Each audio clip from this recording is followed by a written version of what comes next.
सूखी डाली, जिसके लेखक हैं उपेंद्र नाथ अस्क। कौन है वन लेखक इसके? उपेंद्र नाथ अस्क। सूखी डाली के लेखक कौन है? उपेंद्र नाथ अस्क। ठीक है, उपेंद्र नाथ अस्क बहुमुखी प्रतिभा के धनी थे। इनका जन्म 14 दिसंबर सन 1910 को जालंधर पंजाब में हुआ। इनका जन्म कहाँ हुआ था? 14 दिसंबर सन 1910 को जालंधर में हुआ था। इन्होंने उपन्यास, कहानी, नाटक, निबंध तथा कविता सभी विधाओं पर अपनी लेखनी चलाएं और लोकप्रियता अर्जित की थी। कहने का मतलब है कि उपेंद्र नाथ अस्क जो थे वो हिंदी में हर एक फील्ड में अपनी रचना की थी। जैसे कि हिंदी में उन्होंने उपन्यास भी लिखा, उन्होंने कहानी भी लिखा, नाटक भी लिखा। ठीक है, इनकी कुछ प्रमुख रचनाएं हैं जैसे कि छींटें, चरवाहे, सितारों के खेल, गिरती दीवारें, दो धारें, पर्दा उठाओ, पर्दा गिराओ, कैद और उड़ान, बड़ी बड़ी आंखें आदि। और 19 जनवरी सन 1996 को इनका निधन हो गया था। इनकी मृत्यु 19 जनवरी 1996 को हो गई थी। ठीक है, तो सूखी डाली की पात्र परिचय की अगर हम लोग बात करें तो इसके पुरुष पात्र में आते हैं दादा, करमचंद, परेश, भासी और मल्लू। कौन कौन आते हैं? दादा, करमचंद, परेश, भासी और मल्लू।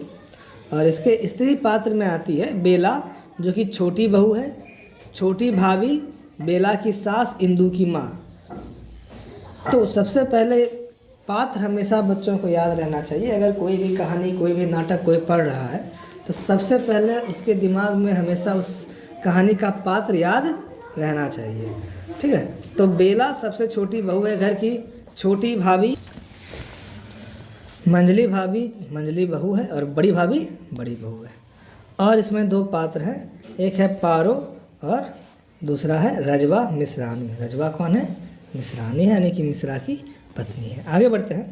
पहला दृश्य जो शुरू होता है तो सबसे पहले किसी भी नाटक में अगर कोई भी स्टेज शो या नाटक हो रहा है तो बैकग्राउंड में कुछ आवाज़ें होती हैं, बैकग्राउंड में कुछ पात्र के बारे में बताया जाता है और ये पहला दृश्य उसी का है। कहता है, मानव प्रगति के इस युग में जब व्यक्तिगत स्वतंत्रता को अराजकता की हद तक महत्व दिया जाता है और तानाशाही को सभ्य समाज में अत्यंत निंदनीय माना जाता है। तो अभी मानव प्रगति का ये युग चल रहा है। इसमें क्या है कि लोग व्यक्तिगत स्वतंत्रता हैं, यानी कि इंडिपेंडेंट है वो खुद में। ठीक है, और एक समय था जब तानाशाही और सभ्य समाज को की निंदा की जाती थी। ठीक है, इसी तरह से हमारे दादा मूलराज हैं। दादा का नाम क्या है? मूलराज। अपने समस्त कुटुंब को एक यूनिट बनाए। ठीक है, यानी कि दादा मूलराज के परिवार में जितने भी लोग थे वो सब उनके अंदर रहते हैं।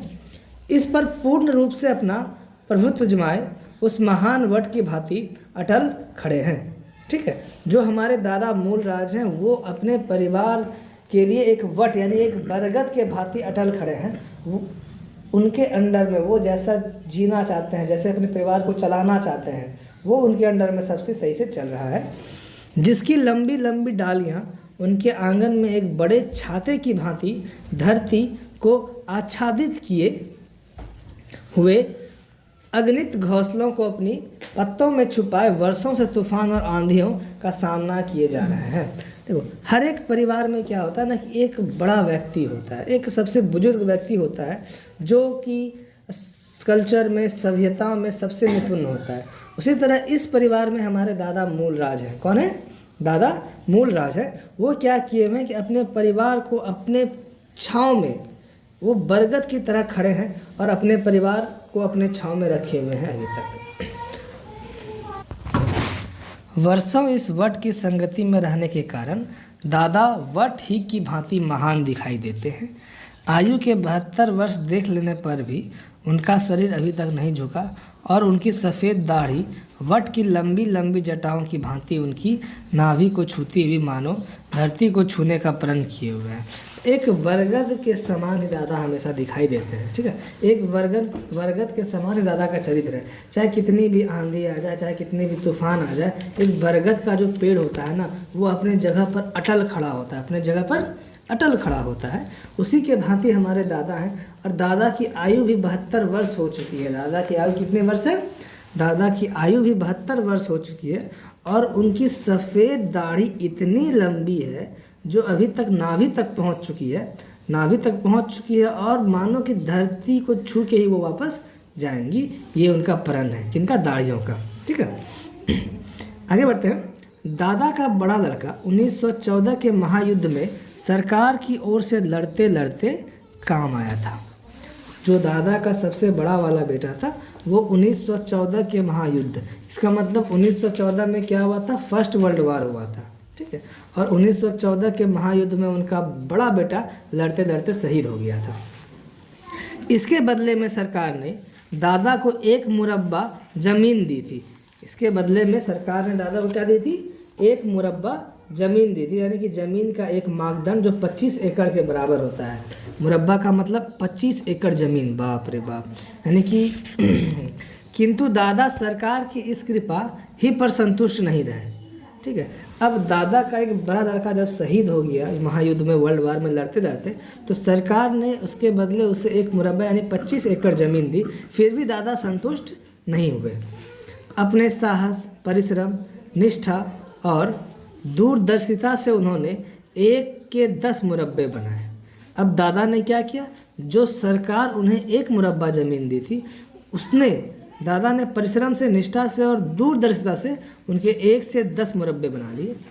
उनके 2 बेटे और पोते ज़मीन, फार्म, डायरी और चीनी के उस कारखाने के काम की देखभाल करते थे। अब देखिए, मेरी बात को सुनिए।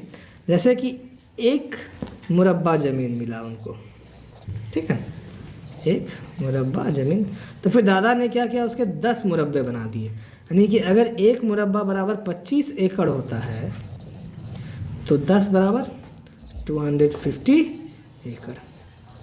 और इसी 250 एकड़ में उनका सारा कारोबार यानी कि सारा बिजनेस, सारा फैक्ट्री फैला हुआ था। और फैक्ट्री कौन कौन सा था? ज़मीन, फार्म, डायरी और चीनी का था। और उनके बचे बाकी दोनों बेटे उसको संभाला करते थे, ठीक है। उनके 2 बेटे संभाला करते थे। इसका मतलब कि दादा के कितने लड़के थे? दादा के कुल 3 लड़के थे। बड़ा बेटा शहीद हो गया था और 2 लड़के अभी भी सही सलामत थे जो उनके लिए फैक्ट्री में काम देखभाल करते थे, ठीक है। सबसे छोटा पोता अभी अभी नायब तहसीलदार होकर इसी कस्बे में लगा हुआ है। और कुछ ही दिन में उसका विवाह लाहौर के एक प्रतिष्ठित तथा संपन्न कुल की सुशिक्षित लड़की से हुआ। हाँ, जो सबसे छोटा पोता है अभी, किसका? सबसे छोटा पोता अभी कहाँ बन गया? नायब तहसीलदार बन गया है। क्या बन गया है? तहसीलदार। और इसी कस्बे में उसका जॉब लग गया है। और कुछ दिन बाद उसका विवाह कहाँ होने वाला है? लाहौर में एक लड़की से हुआ है। उनके छोटे पोते परेश का नायब तहसीलदार और उनकी छोटी पुतहू का सुशिक्षित होना अपने में 2 महत्वपूर्ण बातें हैं। अब देखो, दादा का सबसे छोटा वाला पोता क्या है? नायब तहसीलदार है। तो एक पोता तो परेश जो है वो नायब तहसीलदार है और उनकी जो छोटी पुतहू है वो खुद भी वेल एजुकेटेड है। ये अपने में बहुत महत्वपूर्ण बातें थी। जैसे कि पहले से सरकारी हलकों में उनकी प्रतिष्ठा और भी बढ़ जाने की संभावना है। अब क्या था कि छोटा पोता जब से तहसीलदार बना और उसकी सबसे छोटी वाली पुतहू जो वेल एजुकेटेड है, इससे क्या हुआ कि सरकारी दफ्तरों में, सरकारी हलकों में उसकी प्रतिष्ठा, उसकी रेपुटेशन और बढ़ जाएगी। किसकी? दादा की। गांव में उनका और आदर होने लगा है, किंतु साथ ही दूसरी से उनके परिवार के लिए संकट भी उपस्थित हो गया है। अब देखो, पहले के ज़माने में लोगों में क्या होता था कि अगर कोई पढ़ लिख के एक बड़ा अफसर बन गया तो उनका गांव में एक अलग आदर होता था, उनकी गांव में प्रतिष्ठा, उनके गांव में इज्जत, रेपुटेशन सब बढ़ जाती थी। लेकिन साथ ही में उसके दूसरे परिवारों के लिए संकट बढ़ जाते। जैसे कि एक होता है ना कि हम कोई सक्सेस कर रहा है तो दूसरा जल रहा है उससे, ठीक है। तीनों बहुएं जो घर में बड़ी भाभी, मंझली भाभी और छोटी भाभी के नाम से पुकारी जाती सीधी सादी महिलाएं हैं। ठीक है, अब समझ में आया कि घर में बड़ी भाभी, मंझली भाभी और छोटी भाभी कौन थी। याद करो, सबसे पहले हम लोगों ने पात्र पढ़ा था। पात्र में था कि बेला सबसे छोटी बहू है और छोटी भाभी, मंझली भाभी, बड़ी भाभी, ये 3 है। इसका मतलब बेला जो है वो परेश की वाइफ है। हाँ, बेला जो है वो परेश की वाइफ है और दादा की पौत पुतहू यानी पुतहू है। ठीक है, और ये सब इसकी भाभी है, यानी कि इनके बड़े वाले बेटे की सब वाइफ हैं। आगे, हाँ, तो ये लोग हमारी बड़ी भाभी, मंझली भाभी और छोटी भाभी जो है ये सारी सीधी सादी महिलाएं हैं। कौन है? सीधी सादी महिलाएं। उन सब में अपनी पोती इंदु ही, जिसने प्राइमरी स्कूल में बड़ी सफलतापूर्वक शिक्षा पाई है, सबसे अधिक पढ़ी लिखी समझी जाती है।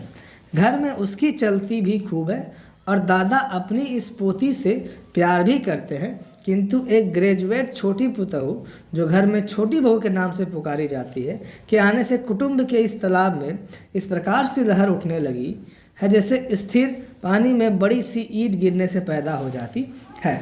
अब देखो, इसमें क्या है कि दादा की सबसे छोटी वाली पोती वो प्राइमरी स्कूल में पढ़ी है। कहाँ पढ़ी है? वो प्राइमरी स्कूल में पढ़ी है। इसी कारण बस घर में जो भी चीज़ होती थी उनके कहने अनुसार ही होता था। बट अब क्या हुआ है कि जो सबसे छोटी वाली पुतहू है उसकी, वो भी ग्रेजुएट होके आ गई है।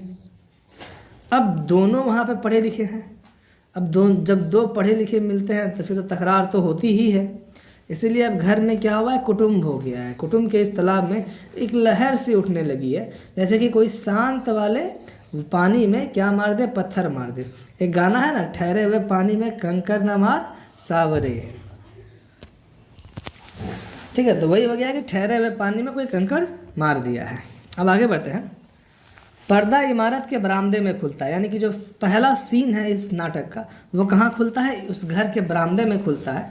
वास्तव में यह बरामदा घर की स्त्रियों का रैंडिव यानी कि रैंडिवस सम्मिलन स्थल है, यानी कि सब लोग वहाँ, स्त्री जो है सब लोग वहाँ पर मिलते हैं, कुछ बातचीत भी करते हैं। दिन भर इसमें कोलाहल मचा रहता है। कभी घर की स्त्रियाँ वहाँ धूप लेती है, कभी चरखे चलाती है। ठीक है, तो ये जो घर का बरामदा है उसमें दिन भर शोर मचता रहता है। कभी घर की स्त्रियां वहाँ पे बैठ के धूप सेकती हैं, तो कभी बैठ के वहाँ पे चरखे चलाती हैं, कभी गप्पे लड़ाती हैं, तो कभी लड़ती झगड़ती हैं। और कुछ ना हो तो स्नान घर में पड़े कपड़े ही धोया करती है। ठीक है, यह स्नान घर बाहर के अहाते में है। दाईं दीवार के कोने में जो दरवाज़ा है उसके साथ ही बाहर की रसोई आदि से निपटकर दोपहर के बाद घर की 2-4 स्त्रियां प्रायः रोज वहां कपड़ा धोया करती है और निरंतर थप थप की ध्वनि इस बरामदे में गूंजती रहती है। तो जो हमारा पर्दा खुलेगा, जो हमारा सीन 1 रहेगा, वो घर के बरामदे में है और घर के बरामदे में हमेशा शोर मचते रहता है, हमेशा कुछ ना कुछ वहाँ होते रहता है। कभी कुछ स्त्रियाँ धूप सेकती हैं, तो कभी कुछ स्त्रियाँ चरखा चलाती है, कभी कुछ स्त्रियाँ गप्पे लड़ाती है, तो कभी कुछ स्त्रियाँ लड़ती झगड़ती है। ठीक है, और जस्ट बरामदे के बगल में स्नान घर है। क्या है? स्नान घर है। और स्नान घर में हमेशा कोई ना कोई अगल बगल के लोग आकर के हमेशा कपड़ा धोते रहते हैं और प्रायः वहाँ निरंतर कपड़ा धोने जो ध्वनि उत्पन्न होती है थप थप की, वो आवाज़ हमेशा उस बरामदे में गूंजती रहती है। ठीक है, आगे सामने दीवार के बाएं कोने में एक छोटी सी गैलरी है। ठीक है, कहाँ पे? दीवार के बाएं कोने में एक छोटी सी क्या है? गैलरी यानी गली है। दोनों और आमने सामने पहले मंझली बहू और बड़ी बहू के कमरे हैं। ठीक है, उसी गली के आमने सामने एक तरफ मंझली बहू के कमरे हैं और एक तरफ बड़ी बहू के कमरे हैं, जिनकी खिड़की बरामदे में खुलती है। जिनकी खिड़की कहाँ खुलती है? बरामदे में खुलती है। फिर मंझली भाभी और बड़ी भाभी के छोटी भाभी का कमरा, जो इंदु की माँ और छोटी बहू बेला की सास। ठीक है, आगे दाईं ओर है। छोटी बहू का कमरा ऊपर की छत पर है। कहाँ है? ऊपर की छत पर। और बाईं दीवार में सीढ़ियाँ बनी है जो ऊपर की जाती है। सामने की दीवार के साथ गैलरी के इधर के 2 तख्त बिछे हैं। 2 एक चारपाई दीवार के साथ खड़ी है। एक पुराने फैशन की बड़ी आराम कुर्सी भी सामने की दीवार पर लगी है। दोपहर होने में भी काफ़ी देर है। अतः बरामदे में अपेक्षाकृत निस्तब्धता है, केवल गैलरी से स्त्रियां की जल्दी जल्दी बातें करने की आवाज़ आ रही है। ठीक है, यानी कि बरामदे में सिर्फ गति, अभी कोई गति नहीं है, बरामदे में कोई काम नहीं हो रहा है, सिर्फ ऐसा लग रहा है कि गैलरी यानी कि जो गलियारा है उसमें कुछ स्त्रियां बैठ के जल्दी जल्दी कुछ ना कुछ बातें कर रही है। पर्दा उठने के कुछ क्षण पश्चात इंदु तेज तेज गैलरी से निकलती है और बिफरी हुई सी दाईं तरफ के तख्त पर बैठ जाती है।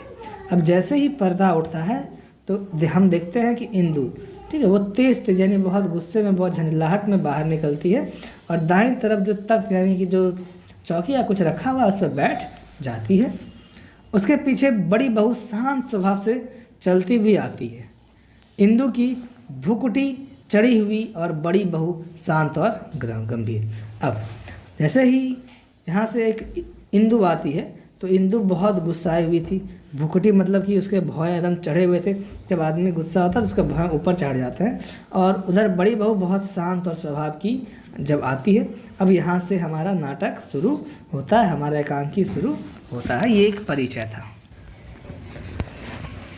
तो अब ये सीन स्टार्ट होने वाला है, हमारा पार्ट 1 स्टार्ट होने वाला था कि इंदु और बड़ी बहू पर्दे में आ चुकी है, सीन में आ चुकी है। इंदु बहुत अभी गुस्सैले स्वभाव में है और बड़ी बहू बहुत शांत स्वभाव में है। अब हम इसके लिए आगे बात करेंगे और आज हम इस वीडियो को यहीं समाप्त करते हैं। धन्यवाद।